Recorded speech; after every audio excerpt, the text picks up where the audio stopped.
In life, our feelings keep changing. Sometimes we feel light and joyful. Other times we feel heavy and tired. There are moments when we feel sad and days when we feel calm or excited. But right now, let me ask you, how do you feel? That's the question we are exploring today. How do you feel? This simple question is one of the most common topics in everyday conversations and small talk. People often ask things like, "Hey, how's it going?" Or, "How do you feel about this?" And we also use it when sharing our own emotions, whether it's talking about how happy we were yesterday, how tired we are today, or how excited we feel about something coming up. If you are at an A1 or A2 level, you probably already know the basic words like happy, sad, angry, or tired. But in real life, native English speakers use a much wider range of expressions, collocations, and idioms to describe their emotions.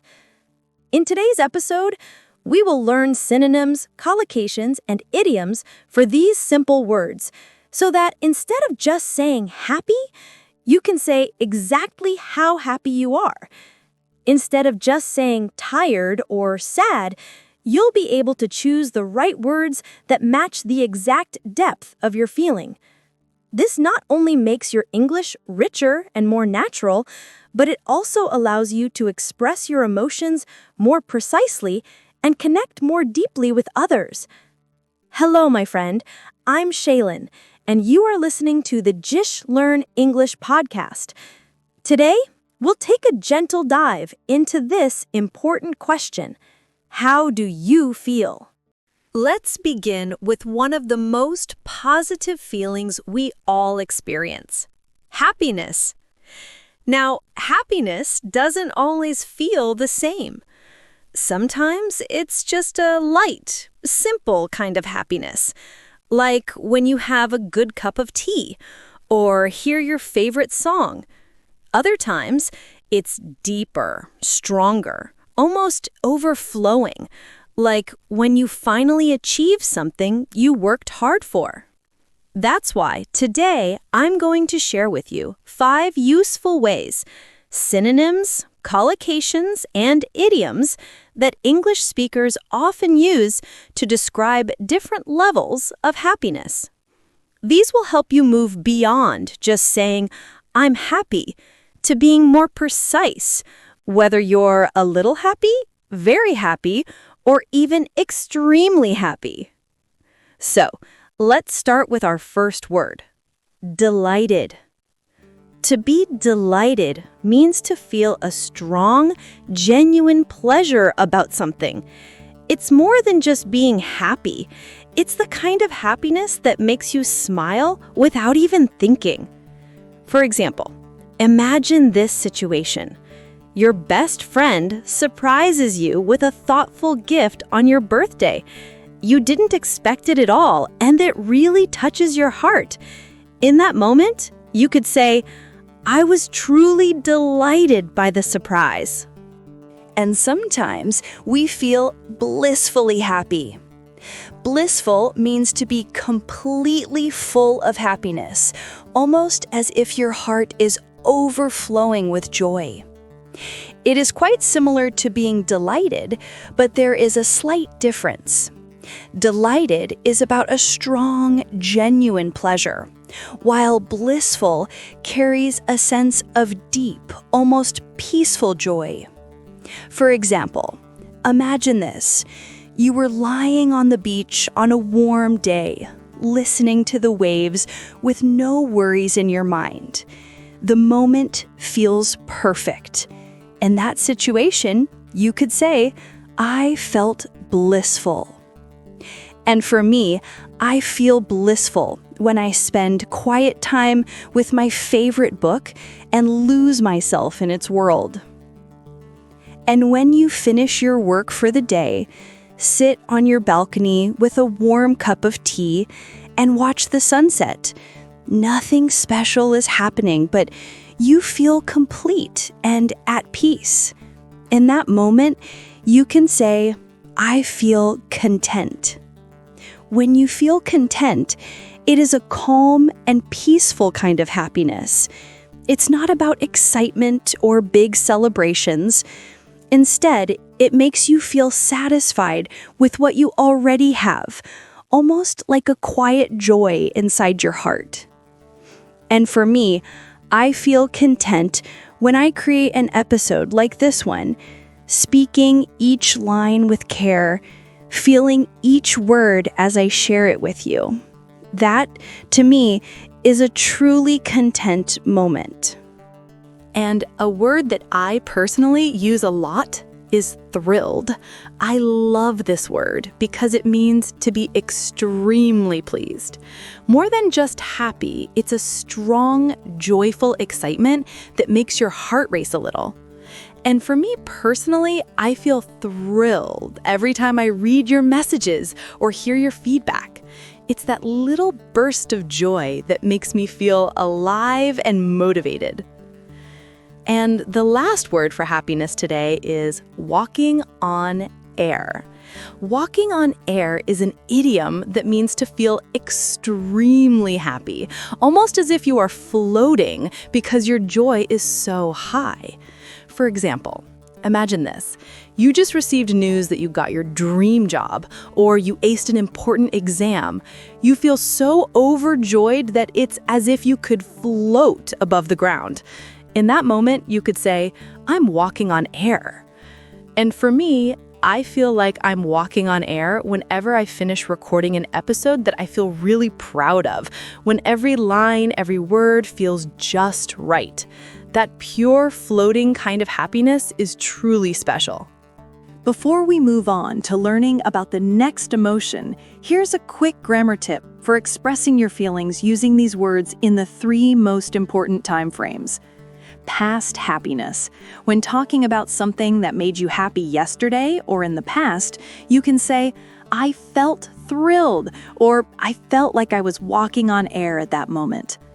Present happiness. When talking about how you feel right now, you can say, I am thrilled, or I am feeling thrilled. Future happiness. When talking about something that will make you happy in the future, you can say, I will feel thrilled. You can use these structures with any feeling, not just happy, but also sad, tired, or any other emotion. All right, now that we have explored a variety of ways to talk about feeling happy, let's turn to the other side of emotions, feeling sad. You know those days when you wake up and you just don't feel like doing anything? You can't really explain why. Nothing bad happened. Still, you feel a little off. It's not serious. There's nothing dramatically wrong, but you just don't feel particularly great. For example, imagine you planned to watch your favorite show after a long day, but it got postponed or canceled. A friend calls and asks, "Hey, how are you doing?" You might answer, I'm feeling kind of blue today." It's a natural, gentle way to express that low, quiet kind of sadness. Feeling blue is something we all experience from time to time. It's a normal part of life, and being able to put it into words helps us share our feelings and connect with others. Similar to feeling blue, but slightly stronger, is to feel down or to feel down in the dumps. This means to feel more noticeably sad, low, or discouraged than just feeling a little blue. For example, imagine you notice a friend or colleague acting quieter than usual, not their normal self. You might think they're feeling sad. In that case, you could gently ask, "Hey, you look a bit down. Are you okay? Or is everything all right?" It's a natural way to notice someone's feelings and show that you care. Our third word is slightly off. This is a casual way to describe when something feels a little not quite right. Your mood, energy, or day. It's not serious sadness, just a subtle sense that you're not feeling your usual self. It's similar to feeling blue, but a bit broader. Feeling blue is about quiet sadness, while slightly off can also mean low energy or just not being quite yourself. For example, imagine this. You wake up and everything seems normal, but you just don't feel fully energetic or motivated. You might tell a friend, "I'm feeling a bit off today." Our next expression is feeling gloomy. This isn't just a small sadness like feeling blue, it's heavier, almost like a gray cloud sitting over you. For example, imagine this. You studied very hard for an exam, but the results didn't turn out the way you expected. Even though you tried your best, you walk home feeling heavy-hearted and disappointed. In that moment, you could say, "I'm feeling gloomy today." It's the kind of sadness that makes everything around you seem darker, even if nothing has changed. And finally, the last expression we'll learn today to talk about sadness is to have a heavy heart. Now, this one is a very emotional expression. When you say you have a heavy heart, it's not just a general sadness like feeling gloomy. Feeling gloomy is more about a low mood, like a dark cloud over your day. But having a heavy heart usually comes from something personal and meaningful, like disappointment, loss, or saying goodbye. For example, imagine you're moving away from your hometown, leaving behind friends and family. Even though you know it's the right decision, you carry a weight inside. In that moment, you might say, "I leave with a heavy heart." It's a way to describe sadness that feels deep and emotional, almost like the weight of your feelings is pressing on your heart. Before we move on and explore different ways to talk about feeling angry, I want to pause and share something with you. My real aim with these vocabulary lessons and with all the phrase videos on this channel is not just to give you new words. It's to help you communicate more effectively, to help you take the feelings and ideas inside you and put them into clear English words. I don't want you to only listen to these words or try to simply remember them. I want you to actually use them in your day-to-day life. So here's what you can do. Whenever I give an example, try to make your own sentence in your mind using the same word. Imagine a situation from your own life where you could use it. This simple practice will not only help you remember the word, it will give you real command over it, so you can use it naturally whenever you need.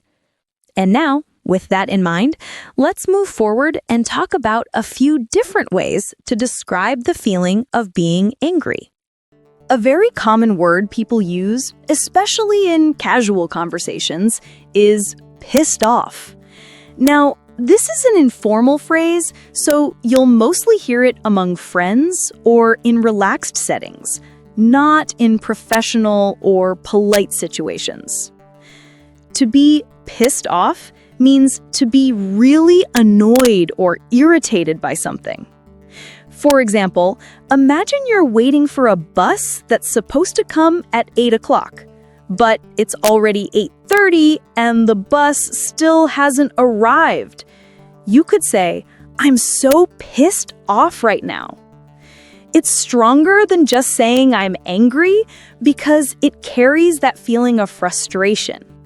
But remember, since it's quite informal, it's better not to use it in serious or professional situations. The next word we have is to feel prickly. Now, think of a rose stem. It's beautiful, but it has thorns. If you touch it the wrong way, you'll get pricked. In the same way, when someone feels prickly, it means they are easily upset or offended, almost as if their emotions are sitting on the surface, ready to react. Sometimes we all feel prickly. For example, imagine you didn't sleep well last night, and the next day, even small comments from people annoy you. A friend might say something harmless, but you take it the wrong way. In that moment, you could admit, "Sorry, I'm just feeling a bit prickly today."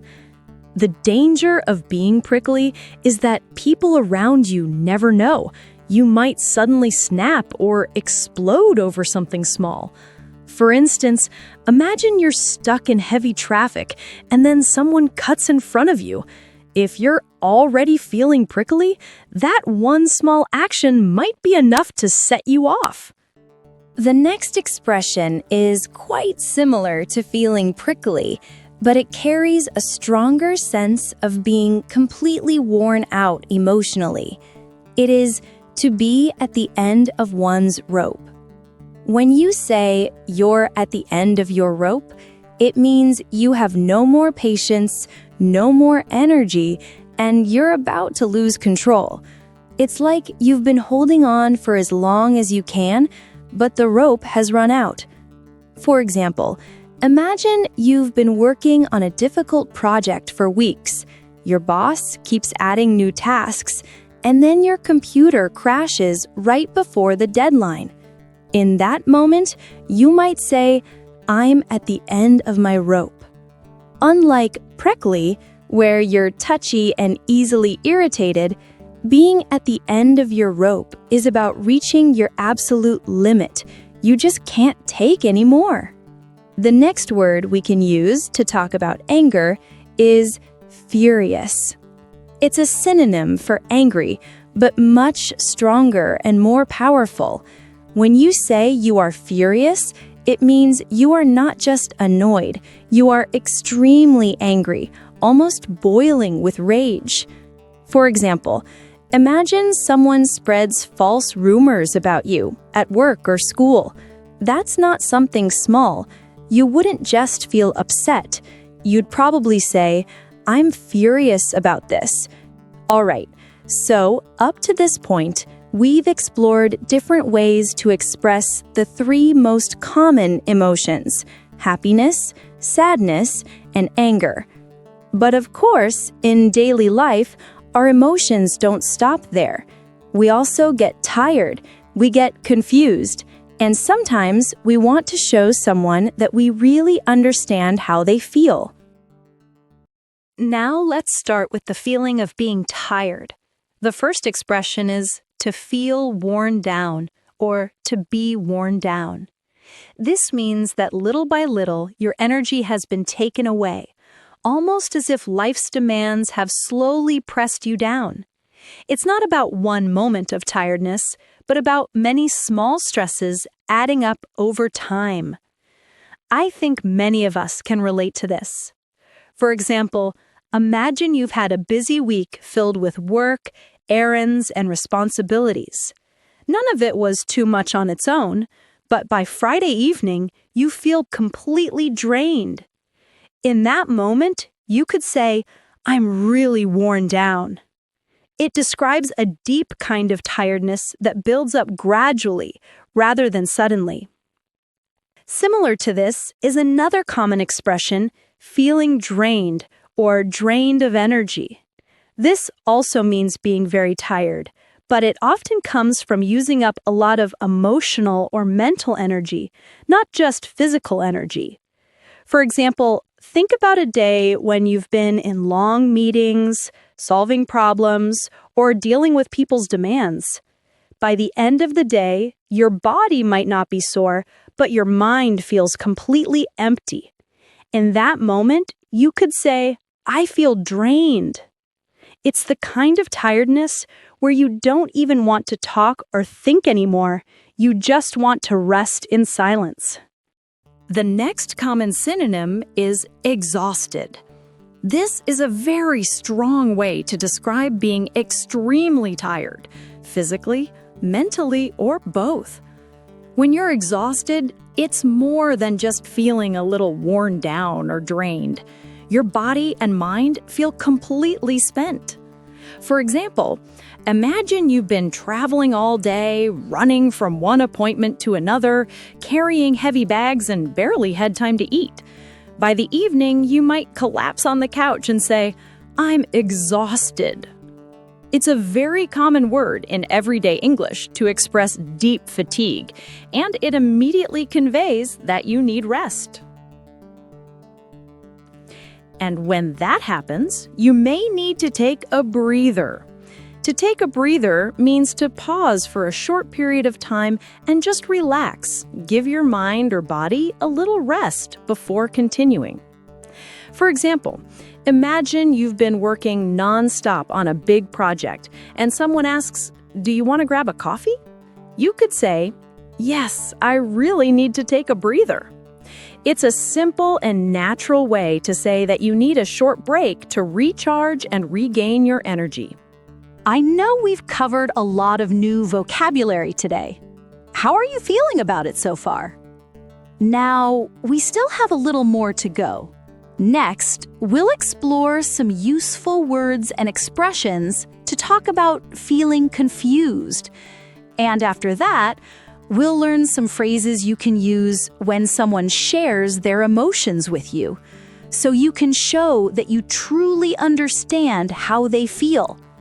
It's exciting because by the end of this session, you'll have a whole set of expressions to talk about happiness, sadness, anger, tiredness, confusion, and even empathy, all in English. Now, let's talk about feeling confused, or sometimes just unsure or indifferent. The first expression is to feel meh. Meh is a very casual way to show that you feel unimpressed, indifferent, or a little unsure about something. It's that feeling when you don't really care one way or the other, or when you can't decide how to feel. For example, imagine someone asks you, "Do you want to go to the new cafe or the usual one?" And honestly, you don't have a preference. You could shrug and say, "Meh, I don't mind." It's a simple, everyday word people use to show mild confusion or indifference without making a big deal of it.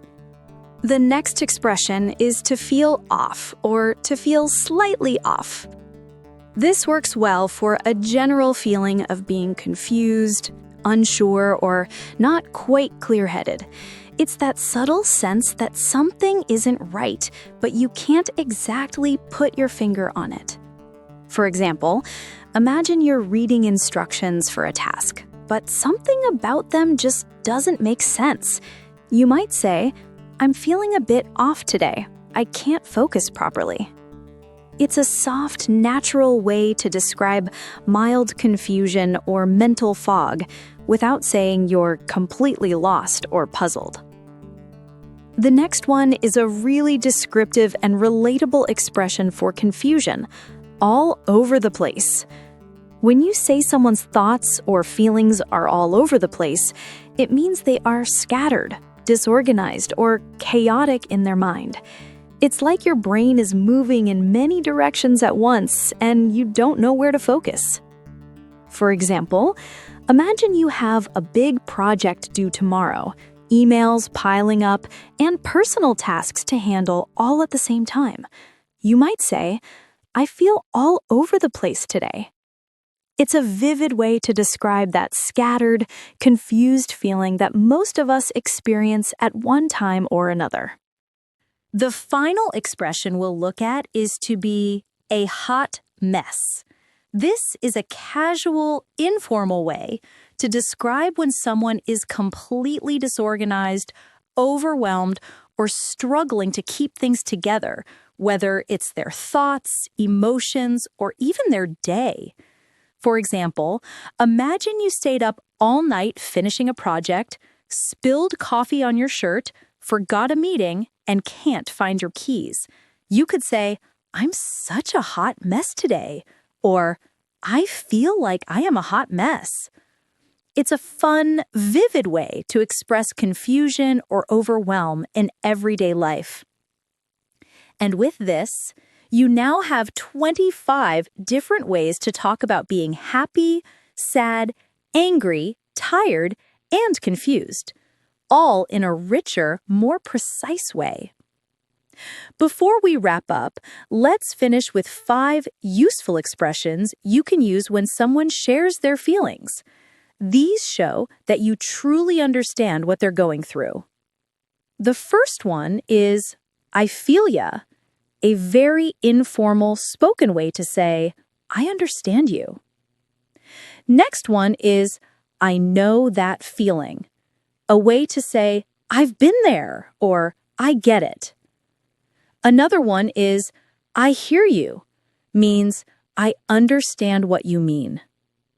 Then we have totally, or I know exactly what you mean, shows agreement and understanding. And finally, I can imagine how that feels, a thoughtful way to show empathy, even if you haven't experienced the same thing. Using these expressions in conversation not only helps you respond naturally, but makes the person feel truly heard and understood. And that brings us to the end of today's lesson.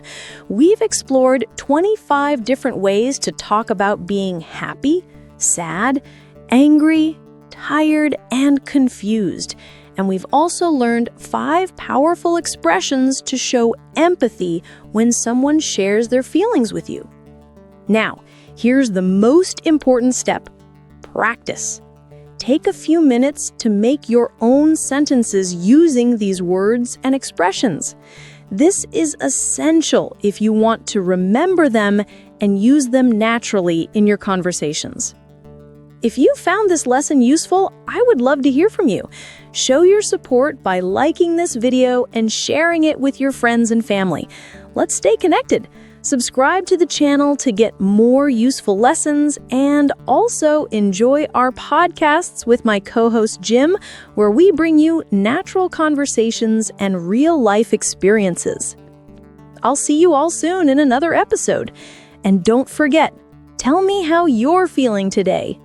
Bye-bye. Take care.